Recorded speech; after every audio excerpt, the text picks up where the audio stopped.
अगर आप चैनल पर नए हैं तो आप हमारी वीडियो देखिए और अच्छी लगे तो वीडियो को लाइक कीजिए और इस वीडियो को अपने दोस्तों के साथ शेयर कीजिए, डाउनलोड कीजिए और चैनल को सब्सक्राइब कीजिए और बेल आइकन को दबाना मत भूलिए। दुनिया में ऐसी बहुत सी जगह है जहां पर आत्माओं ने अपना कब्जा जमा रखा है। इतिहास के पन्नों को पलटे तो यह वही इलाका है जो एक समय पहले काफी खुशहाल हुआ करता था, पर एक बुरी नजर की वजह से वह जगह आज श्रापित हो गई। जहां पहले वहां चारों ओर खुशहाली हुआ करती थी, आज वह स्थान अंधेरों के बीच कहीं खो गया है। ऐसा ही एक स्थान है भानगढ़ का किला, जो अपनी भूतिया कहानी को लेकर काफी चर्चाओं में है। शायद बहुत ही कम लोग यह जानते होंगे कि यह कहानी नहीं बल्कि एक ऐसी खतरनाक सच्चाई है जिससे आज तक पीछा नहीं छुड़ाया जा सका। 300 साल पहले भानगढ़ का निर्माण 17वीं शताब्दी में राजा सवाई मानसिंह के छोटे भाई राजा माधव सिंह ने करवाया था। उस जमाने में इस किले की खूबसूरती देखने मात्र होती थी। इस किले में रहती थी एक राजकुमारी रत्नावती। महाराज राजकुमारी रत्नावती के लिए एक और विवाह का प्रस्ताव आया है। रिश्ता बड़े घराने का है। क्या ख्याल है महाराज? हम तो हमेशा राजी होते हैं, लेकिन अब वह तो रत्नावती है जो बार बार हर विवाह के प्रस्ताव को ठुकरा देती है। हमें एक बार उनकी राय जाननी चाहिए। मंत्रीगण राजकुमारी रत्नावती के कमरे में जाने लगते हैं उनके विवाह के प्रस्ताव के लिए। नहीं, मुझे यह विवाह नहीं करना। मैं केवल 18 साल की हूँ। यह कहकर राजकुमारी रत्नावती रिश्ते को मना कर देती है। रत्नावती की खूबसूरती के चर्चे पूरे देश में थे। उनकी खूबसूरती पर हर जवान फिदा था। यही कारण था कि उन्हें किले से निकलने की अनुमति नहीं थी। इसी तरह एक शाम की बात है। उस मनहूस शाम को न जाने क्या मंजूर था।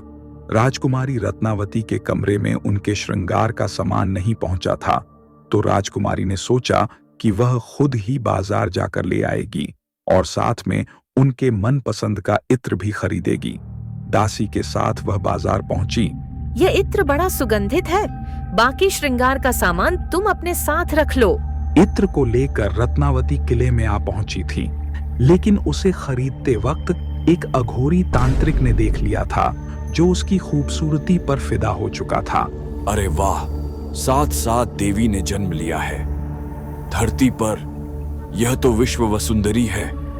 मैं किसी भी कीमत पर इस राजकुमारी को पाकर ही रहूंगा, कुछ भी हो जाए। लेकिन मैं तो एक अघोरी हूं। भला मेरा विवाह इतने बड़े किले और राज्य के राजकुमारी से कैसे होगा? मैं कुछ तो ऐसा करूंगा कि यह राजकुमारी खुद में खुद मोहित होकर मेरे पास चली आएगी। तब से वह अघोरी तांत्रिक भानगढ़ किले पर अपनी नजर रखने लगा। वह काला जादू वशीकरण जैसे कामों में माहिर था।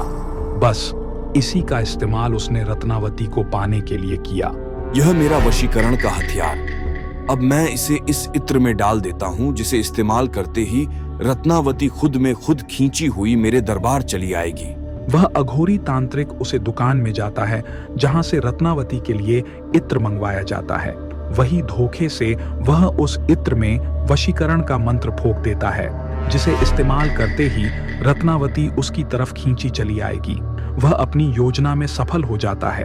इत्र में वशीकरण का मंत्र जा चुका था, लेकिन अघोरी को ऐसा करते देख उसे दुकान से गुजर रहे बनिए ने देख लिया था और इससे पहले रत्नावती इस इत्र का इस्तेमाल करके उसे तांत्रिक की तरफ आकर्षित हो जाए।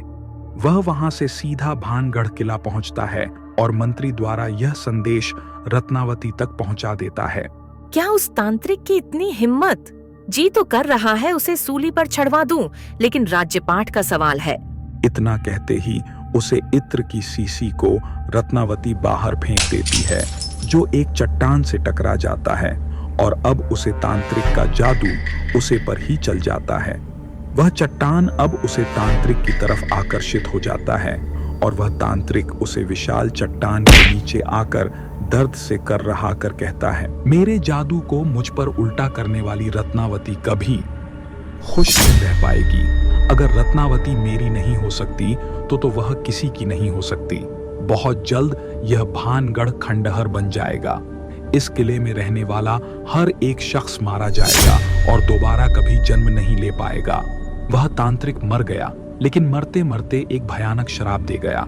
अगले 1 साल के बाद ही भानगढ़ किले में एक भीषण आक्रमण हुआ और भानगढ़ किले का हर एक शख्स मारा गया और सबके मर जाने के बाद वह किला पूरी तरह खंडर बन गया। इसके बाद से शाम ढलते ही अंदर से डरावनी चीखें, डरावनी आवाज आती है।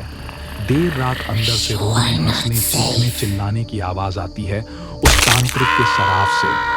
अब यह भानगढ़ किला भारत का सबसे बड़ा भूतिया किला बन चुका है और जो शाम ढलने के बाद वहां गया वह वापस नहीं लौटा। क्या आपको भी उस किले में जाना है? तो हमारी कहानी को लाइक, कमेंट और सब्सक्राइब करना